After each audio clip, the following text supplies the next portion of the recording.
जय हिंद दोस्तों। जैसे कि आपको मालूम है कि अभी पार्लियामेंट का बजट सेशन अभी रिसेंटली चल रहा है जो कि 9 फरवरी तक ये था, लेकिन इसे एक्सटेंड करके 10 फरवरी तक कर दिया गया है। बेसिकली एक स्पेशल पेपर की बात की जा रही है जो बेसिकली एक व्हाइट पेपर है जिसे पार्लियामेंट में आज के दिन प्रेजेंट किया गया और उसके रिगार्डिंग डिस्कशन होनी है एक गिवन टाइम पीरियड तक में। जैसे कि आप रिसेंटली आप इस आर्टिकल्स में देख सकते हैं कि finance minister Nirmala Sitharaman tables white paper on Indian economy in Lok Sabha. तो इस वीडियो में बेसिकली समझेंगे कि व्हाइट पेपर एक्चुअली होता क्या है और इसी के अगेंस्ट में आपको मालूम होना चाहिए कि ऑपोजिशन के जो लीडर है खड़गे जी, उन्होंने यहाँ पर ब्लैक पेपर यहाँ पे रिलीज कर दिया गया। तो ये ब्लैक पेपर व्हाइट पेपर को समझेंगे और ये भी हम बात करेंगे कि व्हाइट पेपर में यहाँ पर एक्चुअली गवर्नमेंट ने किस चीज को यहाँ पर लेकर बेसिकली बात की गई है। इवन कि हम ये भी बात करेंगे क्या इसके पहले कभी गवर्नमेंट ने व्हाइट पेपर पार्लियामेंट में या स्टेट असेंबली में कभी भी इसे टेबल किया है या फिर नहीं किया है, कि या फिर ये पहली बार है। पूरी चीज को कहानी जो बेसिकली इससे रिलेटेड है हम इस वीडियो में बात करने वाले हैं। जैसे कि आप यहाँ पर देख सकते हैं आज निर्मला सीतारमन जी की तरफ से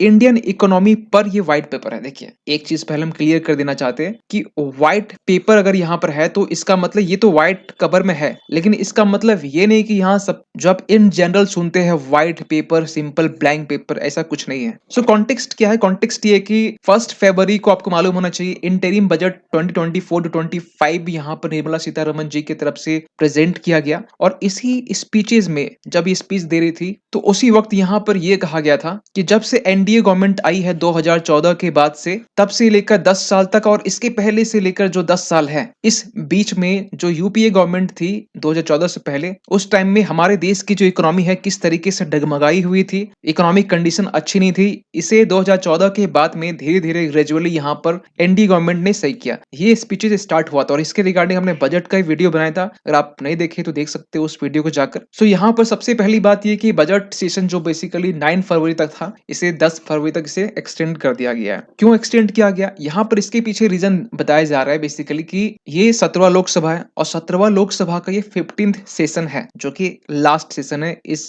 17th लोकसभा का। और यहाँ पे एक्सटेंड करने के पीछे रीजन बताया जा रहा है कि नेसेसरी गवर्नमेंट बिजनेसेस, मतलब सरकार कुछ ऐसे डॉक्यूमेंट्स पार्लियामेंट में रखना चाह रही है जो कि बिल्कुल जरूरी है, नेसेसरी है, इसके लिए यहाँ पे एक्सटेंड किया गया है। और यहाँ बकायदा आपको बता दी कि इसके लिए आपको स्पीकर से परमिशन लेना होता है और स्पीकर ने यहाँ पर परमिशन दिया, उसके बाद फिर ये एक्सटेंड कर दिया गया। सो एक्चुअली व्हाइट पेपर होता क्या? व्हाइट पेपर बेसिकली एक गवर्नमेंट डॉक्यूमेंट्स है और ये जो गवर्नमेंट डॉक्यूमेंट्स है बेसिकली ये प्रेजेंट किया जाता है कि जो सरकार की जो नई पॉलिसी है, जो अचीवमेंट है, जो सरकार ने अभी तक हासिल किया है, इसे हाईलाइट करने के लिए ताकि पब्लिक का रिएक्शंस प्लस सपोर्ट उसमें आ सके। और एक्चुअली बता दें ये एक व्हाइट कवर में बंद लिफाफे की तरह होता है। सो इसमें व्हाइट पेपर में बेसिकली इलास्ट्रेट्स किया जाता है, एसेस किया जाता है, एनालाइज किया जाता है जो कि इंडियन गवर्नमेंट ने बेसिकली ओवरऑल इकोनॉमी पॉलिसी के लिए कौन कौन से स्टेप्स उठाए हैं, क्या वेरियस सबसेट्स को कवर किया गया है, like fiscal policy, monetary policy, trade policy, exchange rate policy, इसको लेकर सरकार ने कौन कौन से कदम उठाए, इसको लेकर यहाँ पर व्हाइट पेपर इशू की जाती है। आपको बताना चाहते पहले कि इसके पहले भी यहाँ पर सबसे पहला इंस्टांस देखे तो 1922 में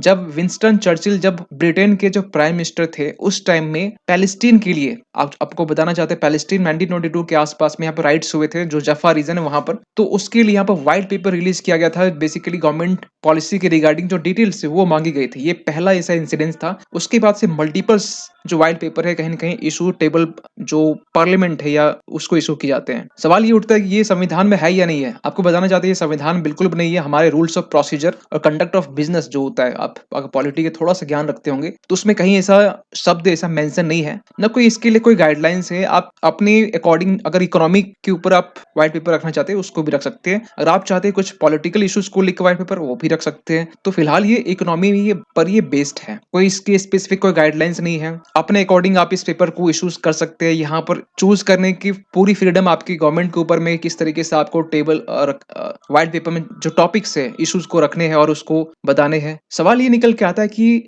ये व्हाइट पेपर का मुद्दा आया कैसे? एक्चुअली इसकी थोड़ी सी कहानी है। कहानी ये है कि टीएमसी तृणमूल कांग्रेस के जो लीडर है, एमपी है मोहम्मद नदीमुल हक, इन्होंने यहाँ पर एज ए ऑपोजिशन यहाँ पर सरकार से ये पूछा कि सरकार हमें ये बताओ कि आप पनामा पेपर, पेंडोरा पेपर्स इसके रिगार्डिंग भी हम एक वीडियो हम लाएँगे क्योंकि पेंडोरा पेपर्स को लेकर रिसेंटली ये भी न्यूज़ में था। कुछ नाम बेसिकली रिवील किया गया है जिसमें थाउजेंड्स ऑफ रिच इंडियंस के नाम हैं, जो ब्लैक मनी दूसरे देशों में जाकर बेसिकली वहाँ पर दूसरे देश के बैंकों में रखे हुए हैं और टैक्स हेवेंस कर रहे हैं, टैक्स को देने से बच रहे हैं। इसको लेकर यहाँ पर सरकार से पूछा गया, ठीक है? ताकि इन्हें ये लगे कि सरकार की कोई झूठा दावा नहीं है क्योंकि सरकार ने एक समय कहा था 15 लाख रुपए आए कि नहीं आए, इस बात को लेकर भी बात रखी गई और ये सब जो बातें हैं ये कही गई मौसम ऑफ जो थैंक्स होता है प्रेसिडेंट एड्रेस के बाद में जो बजट सेशन रिसेंटली हुआ था उसके जस्ट बाद ये बेसिकली पूछा गया। इवन की ऑपोजिशन ने यहाँ पर लास्ट ईयर में यहाँ पर ये भी पूछा गया कि इसके पहले का अगर इंसिडेंस देखें, ये तो रिसेंट ये जो पीछे का जो मोहम्मद नदीमुल हक का जो बेसिकली क्वेश्चंस था ये तो रिसेंट था और इसी के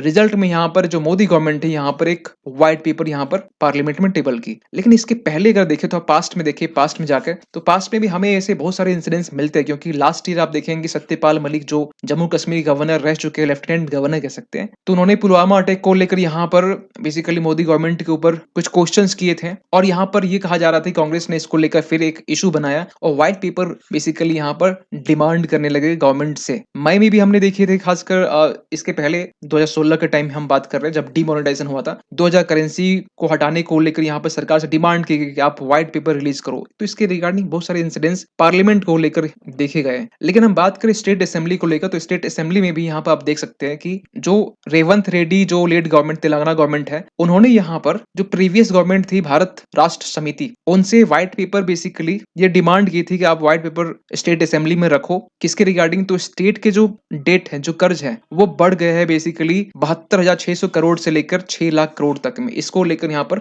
व्हाइट पेपर मांगा गया, वैसे ही तो ब्लैक पेपर होना चाहिए। इसके अलावा भी बहुत सारे इंसिडेंट्स हैं। जुलाई लास्ट ईयर में भी आप देख सकते हैं जो बीजेपी ऑपोजिशन में जो बीजेपी थी छत्तीसगढ़ में, अभी तो यहाँ बीजेपी गवर्नमेंट है, तो उस टाइम में भी पेडी प्रोक्योरमेंट को लेकर जो फार्मर्स से जो था इसको लेकर भी यहाँ पर व्हाइट पेपर की डिमांड की गई। इसके बाद में नवंबर 2023 के टाइम में भी यहाँ पर जो कर्नाटका है वहां पर बीजेपी डिमांड करी थी व्हाइट पेपर का स्टेट फाइनेंसिस को लेकर। जो कांग्रेस लेड कर्नाटका गवर्नमेंट है इन्होंने अपने साइड से किया था। तो अब सवाल निकलता है कि बेसिकली यहाँ पर वित्त मंत्री ने, फाइनेंस मिनिस्टर ने यहाँ पर श्वेत पत्र में व्हाइट पेपर में क्या कहा। 4 हम पॉइंट पर हम बात करेंगे इसमें। तो यूपीए गवर्नमेंट को लेकर यहाँ पर क्वेश्चन उठा गया कि जो सार्वजनिक जो संसाधन हमारे पास में है, जो कोयला हो गया, दूरसंचार हो गया, इसकी जब नीलामी की गई तो सीएजी के अनुमान के अनुसार यानी कि कंट्रोलर ऑडिटर जनरल के अनुमान के अनुसार यहाँ पर बोला जा गया 1,86,000 करोड़ रुपए का नुकसान हुआ है। और सीडब्ल्यूजी कॉमनवेल्थ गेम जो घोटाला हुआ था इसको लेकर भी क्वेश्चंस किए गए। इसके बाद में कोयला घोटाले को लेकर यहाँ 2014 के टाइम में यहाँ पर तो चीजें थोड़ी सी सही होना स्टार्ट हो, लेकिन इसके पहले आप देख सकते थे कि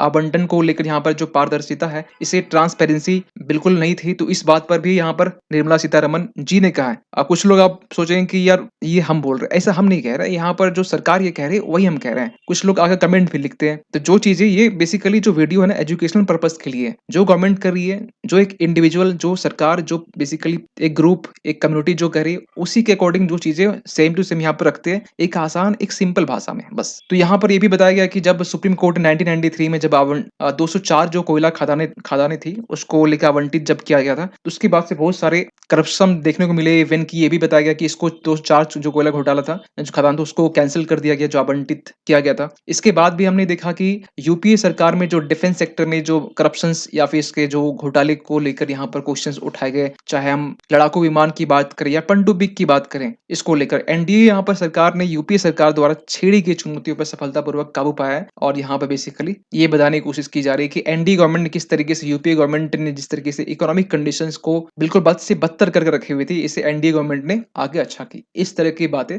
बोली गई। लेकिन आपको बताना चाहते हैं कि इसी के अगेंस्ट में यहाँ पर ब्लैक पेपर भी यहाँ पर ऑपोजिशन के जो लीडर है खड़गे जी, उन्होंने यहाँ पर रिलीज किया। और ये white paper, black pepper just opposite होता है। जिस तरीके से इसमें व्हाइट पेपर में अच्छी बातें लिखी जाती है, इसमें बेसिकली क्रिटिकल बातें, डिसेंटिंग जो भी पॉइंट वो रखा जाता है सरकार के टॉपिक्स या पॉलिसीज के अगेंस्ट में, क्रिटिकल एनालिसिस की जाती है। जो भी बेसिकली पॉलिसीज है, प्रैक्टिस है, वी पॉइंट्स है, ऑपोजिशनल स्टांस इसमें रखा है, कंट्रोवर्शियल टॉपिक को लेकर बातें रखी जाती है, एविडेंस बेस्ड आर्गुमेंट की जाती है यहाँ पर, जो डेटा पर बेस्ड होता है, लॉजिकल रीजनिंग पर बेस्ड होता है। तो इन सबको लेकर यहाँ पर ऑपोजिशंस ब्लैक पेपर रखती है। लेकिन इन तमाम चीजों को लेकर आपका क्या कहना है? व्हाइट पेपर गवर्नमेंट का कितना सही है और ब्लैक पेपर ऑपोजिशन कितना सही है या कितना गलत है? कमेंट कीजिएगा। मिलते किसी अगले वीडियो में, तब तक के लिए थैंक यू सो मच।